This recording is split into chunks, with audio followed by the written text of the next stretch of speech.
And if you think that you know this person, where it takes a whole lifetime and you'll still discover something new every day about each other. And I had one look at him and decided I don't want to marry him. So we are going to that house and we're going to tell them we're very happy now. Everything is going to be fine. You don't worry. Everything is going to be fine. And we lived on to be 51 years of happy married life after that. But he said, he gave me his address. He said, we'll write letters, he said. What about live-in relationships? Hello and welcome to another episode of Love Handle. Today we have with us Dadi, who is kind enough to share her timeless wisdom on the matters of heart. We believe that her stories, her advice and insights would add so much value to our life and help the youngsters out there who are on their journey to discovering love. Hello Dadi, welcome to Love Handle. Hello dear, hello Venka. So Dadi, first question would be, how did you find love, or how did you meet your husband? Well, I was all of 19 and a half at that time, just starting or ending college, and we got posted to Jammu. My father was very senior officer in police. We got posted to Jammu, and my father was said, "Oh my God, I'm from Punjab. How will I find a boyfriend in Jammu Kashmir? I'll never be able to." But we went there because my boy was there. My husband was going to be there. So there was a common friend known to my in-laws and known to us. So she would go on to tell, my friend has come from Punjab, is a very senior officer, and they have one daughter. And she would tell my parents, I have this very good friend, and her son is coming from USA. Okay. And he's in petroleum engineering, and maybe you should get in touch with them. So we were very new to Jammu. We didn't know any local people. Then finally my father started to ask about them from various people, and they said, lovely people, good people, rich people, and everything nice was said about them. And then my mother-in-law, because she was from them, she knew everybody. She knew which college I was going. She went to the principal. She said, there is this student. She said, yes, I know. She's my student because she's taken English literature and I take that class. And she said, there's a variety program in our college, and she's in many distinct programs, so you should come there. Yeah. So mother-in-law came and she saw me. But generally she saw me all dolled up with a lot of makeup and 2-3 programs. I was in one, I was here somewhere, I was Ranja somewhere, I was something else. One morning, 8 or 9 o'clock, she landed in our house. And I'm in my night suit. But she had some issue with some police which she wanted to discuss with my father. I don't know now whether that was an excuse to come or she really had a problem. Yeah. But I think there was some issue which my father settled for them. She went back happy, and then she said, now let the children meet. So when she came to your college, you had no idea, mom and mother-in-law is here. No. So then my parents and all, they got in touch and they said, well, let the children meet. Then he was back from USA, but still interviewing with different companies for a job. And so one evening they said they'll come, and 5 people came over.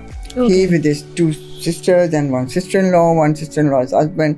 So 5 of them came. So and I'm wearing I remember one white suit with red flowers and a red salwar, and made my head in a nice ponytail. And my mother laid out a nice tea for them. And I had one look at him and decided I don't want to marry him. Oh, why was He's that? He's not properly dressed. He's wearing such a casual sweater. Yeah. He should have worn a dress suit. He was coming to this formal meeting. I decided I won't marry him. So then I became very confident throughout the evening because I'm not going to marry him. Yeah. So I was not nervous. So they went back, and within an hour my mother-in-law called and said everybody is very happy and we are very happy with this. So my parents asked me, I said, no, I don't like him. He was not properly dressed. He was wearing one sweater. He should have worn a dress suit. Yeah. My father said, do you think he doesn't have any dress? I said, I don't know, but I'm not like him. So, okay, we'll think about it. So that evening they're thinking, and whole night I'm crying. I went to my brother who's in USA. I'm visiting him next month.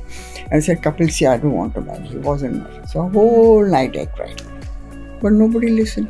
At that time, you have to go. Was it only the sweater or was there something else? No, only the boy did. Should have worn a jacket, a dress suit, what a sweater, one grey. But he wanted to make it look casual. Yeah. Make me feel comfortable. I didn't take it that way. Next morning, my father, early morning, I'm still in bed. He comes, he embraces me, pyar karke, sister, we are going to their house and we're going to tell them we're very happy now. Everything is going to be fine. You don't worry. Everything is going to be fine. And we lived on to be 51 years of happy married life after that.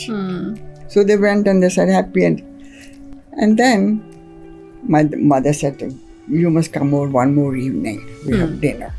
Before he leaves for Delhi, then he came alone. So this was the third meeting? It's the third meeting. Yeah. This is the proper one now. Okay. Then we sat by ourselves and, some small nothings we must have talked. I don't, but he said, he gave me his address and said, we'll write letters, he said. And then after 1 or 2 months, he said, well, I want to meet you, but Jammu is not the place. Where will we go? I think you should go to Kashmir.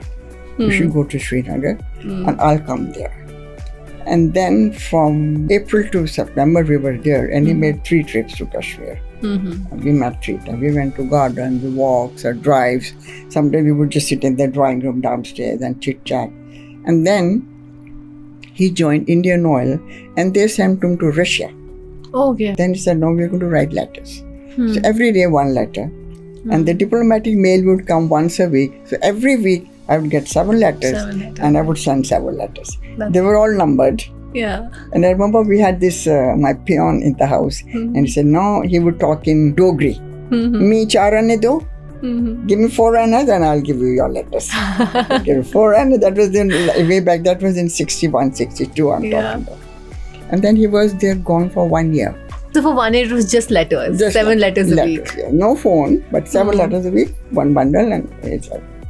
And then he was coming back they said, I'm coming back on 26th or 27th September. And 2nd October was fixed for the marriage. Within a week, he came and we got married.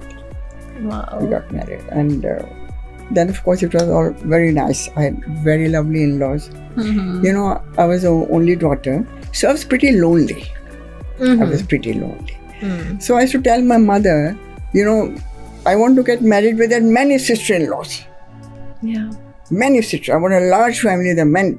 And when my husband, there was 10 brothers and sisters. Oh, wow. So I had so many sister-in-laws and brothers' wives and sister-in-laws and their children. The daughters were my age. And till today, we are friends. We meet every Tuesday. We play cards every Tuesday. I was so happy to come to this family because there's such a large whole night we would talk ghost stories, tell film stories. I was at that age. I was so happy to meet these young girls, and they were happy with me. It was such a big change for you from like a family where... I loved it.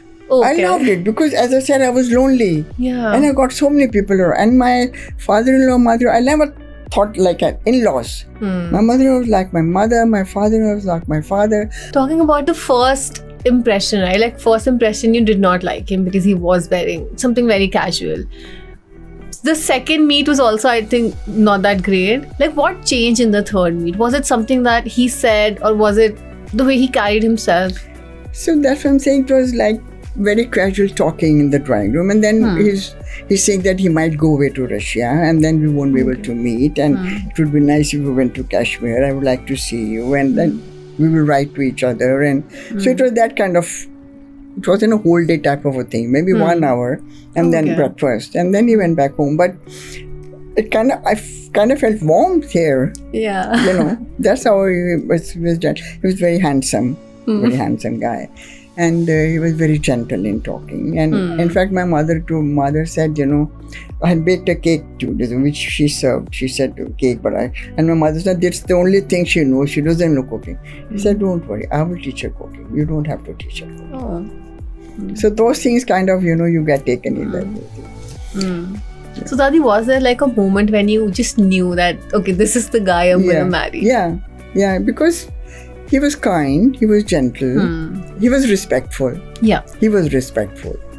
Like we are in Jammu, Kashmir, and my grandmother was there. Now he wants to take me out. And my grandmother doesn't like that idea, that I be out with him the whole day. So we sat in the drawing room, and my mother made my brother sit in the drawing room whole day while we went out. To show that she's downstairs and Kapil is sitting with them. Don't worry, But we were out the whole day, went to different gardens and had a coffee somewhere, had a lunch somewhere. And I remember meeting some of my parents' friends in the garden, and I'm kind of trying to hide. He said, that's fine. You don't have to hide. That's fine. I'm with you. That's fine. So he made me feel good. Yeah. He was respectful. I think that's something that's really important. Yeah. In the long run, I would say. Yes. Most important. Let's talk about your married life now. Were you how compatible were you? Did you have any common interests or some values that you felt like, okay, we have these same values, we have the same worldview? And was it like that, or was it something that you're really different or opposites, but still it worked? We had an age gap also. Okay. We were 9-10 years age gap also. Wow. So he treated me like, bacha hai, like I will take care of her, like he was taking care of me. Yeah. And he was trying to teach me various things. Like my sister-in-law was also we lived in Delhi for a while, and my elder sister-in-law was in Delhi. And then he used to say, doesn't matter, she's sister-in-law, that's her, she's older to you, but that's fine, she's like a friend. You don't have to be scared of her. She's going to help you set up the house. She would go with me shopping every day, set up the house. He would give me money every day, go buy what you want. And I don't know what to buy for the house, because they were all helping me, And then we set up the house, and he said, I want to invite my friends for a dinner. So I don't know anything about cooking. This is 25, 30. So my sister-in-law did the cooking, my cousins did the cooking, and I'm kind of decorating the house with nice cushions and some flowers. And they're cooking, and then my cousin comes and says, oh, I have burned the dal, I have to cook another dal, So because I didn't know what was happening over there. But it was a nice party, and he was very... he never said, you have never done this, never reproached me for anything. Did you not know it was going to happen? Why didn't you do... No. Never. He just let me be. He just thought she's a child. He just let me be. She will learn, he thought. Eventually she will learn. And which I did. And then we shifted to Verona for the Gujarat refinery. And then he was very keen to settle down, get a good fridge, get a good this. As when the fridge is going, the house is running. The fridge has to be given, and there has to be help. Because my mother-in-law sent the help for me, for the kitchen, for the house. And no demands. When we sat down to eat dinner, if the chapati was little late in coming, I would get up. No, you stay. I will eat thandi chapati. I will eat when it comes. You don't have to get up from the table. So those are the small things, Yeah. They touch you. And I was fond of music. He was fond of music. In the sense, he couldn't sing or play any instrument. He wanted to hear me sing. Whenever we were in the car, so you sing. So I would be singing and he would be driving. Yeah. So that he liked very much. Talking about the age gap, did you face any difficulty in relating to each other, since there was a huge 9-10 years of difference? Sometimes I did feel like I wanted to go late night. And he would say, Nikal jayenge. I want to see a movie today. Nikal jayenge. Yeah. I don't know why he ever said that. We would go the next day. But that just put me on, why kal? Aaj kyun nahi? Yeah. But I never asked him. I said, kal jayenge? Okay, kal jayenge. We had good friends. We had a good social life. People dropped in. We had good friends. He traveled a lot. Yeah. In his job, he joined Engineers India Limited. And that in those days they used to say, join Engineers India Limited and see the world. Because they traveled a lot. Of course, he traveled a lot. And of course, I did not go with him every time. Okay. Yeah. Maybe once or twice a year, I've gone with him to Europe, London, America, every place. Because then the children came and you had to be with the children. Yeah. You had to be with the children. But he was always good, you must have help, you must have a maid, you must have a servant. He did not want me to be stressed about any of those things. Just be happy. If I wanted to go for a computer course, sure. I want to do a beautician course, sure. I want to do a cooking course, sure. Anything you want, you go ahead and do. Never stop me from it. Yeah. Never stop me from it. Never. And how was traveling together? Was it like stressful, like starting He was from always scratch? stressed. I wasn't. Traveling, he was stressed. Yeah. Like everything should go fine. Everything she should be fine. She should be good. She should be fine. He was stressed about me. I was never stressed. Yeah. He was stressed about me.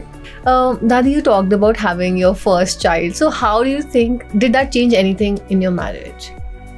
I don't think there was much change because we waited 2.5, 3 years. We were in Verona at that time. They were very nice nursing home, where we were there. And I had no issues. My mother-in-law came, my mother came, and they were taking care of the child every time. And we were doing fine. And only thing I remember in those days, the fathers never really took the child in their arms, and they never wanted to be seen with the child in their arms. If anybody came, they would quickly go inside with the child. I don't know why it was like that. Yeah. But nothing really changed. I don't think there was much change. So we were happy. We had a child, and we were happy with the child. And then we moved to Delhi, and we had this nice house. And everybody was very supportive. Everybody was very supportive. Dadi, do you think anything has changed from your time to like ours? Do you think anything has changed in terms of like getting married or like I relationships? think exactly. I'm saying like now the fathers are more helpful. You will very often see the father and child, father with the child in his arms walking around the house in front of his mother, in front of which they never did in earlier our times. Now they're more free with them, with the child. They take up the child. Maybe sitting up at night also, I don't know. Yeah, maybe sitting up at night. So that has definitely changed now. Even looking for a partner, do you think that has changed? Like yours was a complete absolutely arranged marriage, arranged setup. Absolutely. No, in those days also we used to hear of love marriages. Oh, okay. We used to hear of love marriages. And of course, we were so sheltered. We never went to any mixed party. Never met anyone. In fact, my cousins stayed with us, and they told strictly by my father, no friends are coming home. No friends are coming home. One time, I remember my cousin, he kind of patted him on the back, said something, because he was staying. And my father came and he said, Beta, never let anybody touch you. But at that time, maybe I was only 15 or 16. So Beta, never let anybody touch you. So we never went to mixed parties, never met it. So getting engaged and knowing this friend was we were excited. Well, now we're having a boyfriend, we're having a man to talk to, all the nice things which we never experienced before we got engaged. So that has all changed. Now the girls and boys, they're together most time, parties, this, that, chit chat and whatever happening. But earlier days in our days, we were very sheltered. We were not allowed to go out with. I only went out with my brothers. I only went out with my parents. Yeah. Do you like the idea of arranged marriage better, or do you think love marriage has its pros and? See, nowadays we see equally unsuccessful and equally successful. Equally. Only thing is, I would say, the parents are much more experienced than you at your age. Yeah. They're much more, we relied on their experience. We relied on their advice. In fact, my daughter, when she said, I'll never take the responsibility of finding my own husband. I'll never take that responsibility. Yeah. I don't know if I'll do the right thing. She said, I'll never take that responsibility. But now the kids are ready to take the responsibility, good or bad, whatever. But definitely experienced helps. They have seen life more than you have. They have met more people. They have gone around. They have heard many stories. They are better advised. I think they would tell you better that arranged marriage, because they've gone through all the deep things about the family, about the culture, about the upbringing, the background, which I don't know how much when you're dating or knowing each other, how much you'll find about each other. You're on your best behavior. There's one movie I saw, and there's a husband and wife, and there's a very nice secretary, and the husband kind of takes to her, likes her. And he pretends as if his wife is very sick, I have all this medicines for her, she's very sick. And so they're very fair. And the wife comes to know. So she meets up with this girl. She said, why don't you come for chai one morning? She called them, and then she sees this fellow in the nice suit, hair not done, or not looking so smart and well, this is what real life is. Yeah. When they're in office, they've got the best suited, booted, and when they're dating, they have the best behavior. That's not that Miss Boone story, that doesn't happen. That's only in the stories. The movie is only for stories. Real life is something else. Yeah. Sharing and caring each moment. And if you think that you know this person well, it takes a whole lifetime and you'll still discover something new every day about each other. So, Dadi, do you have any advice for the youngsters out there looking for love or looking to get married? Well, again, I'll say take the advice of your parents, please. Take the advice of your parents, because they will look through many things. You will not see through many. They will look through. So if I'm there, I will even watch the way he sits, stands, how he talks, where he looks. I will say that also. Yeah. But to get along, once you're married, then two things are very important. One is patience, and the other is respect. Once you start respecting each other, love will come automatically. Love will come automatically. That's my advice for the youngsters. So, Dadi, let's have a rapid fire round where I will say a term that could be Gen Z or just a general like shadi or like a marriage or a relationship term, and you have to give your candid response to it. So, first would be love at first sight. I think there's no such thing as love at first sight. No such thing as love at first. How can you just look at the person and you fall in love with the looks? That's all you have seen. How can there be love at first? That love will fly out of the window very soon. Yeah. So there should be other things that a person should look for. Yes. As I said, his response to your feelings, his response to your actions, his response to what you have said, that is more important. True. The girls making the first move. No harm there. No harm there. They can make the first move. Maybe he's shy and he's an introvert and she's an extrovert. That's fine. Let's go ahead. What about live-in relationships? Well, I'm a dadi. Don't forget you're saying dadi. You're asking the wrong person. Why would it be like that? Just to like get to know that person. Since you said you get like to know. Okay. If you're at the office, so the person would show their best selves. But then you get married and you're suddenly like in a shock, like, okay, I did not expect that. But if you are in a live-in relationship, you will sort of have... And how many relationships will you go through before you finally decide who to get married? How many sets will you, how many relationships? When this didn't work, I'll try another. This didn't work, I'll try. Then it will go on. How many will you try? Tari, do you know the term ghosting? What's that? No. So this is when two people meet and then the other person he's a ghost, like he or she, they just disappear. Okay. They're not in your life anymore. They don't text back. Then you don't hear from them. So what do you have to say about that? No, how long they've known each other when he just disappears? Maybe a month. They've been on 2-3 days. Well, then he was not meant for you. He was not meant for you.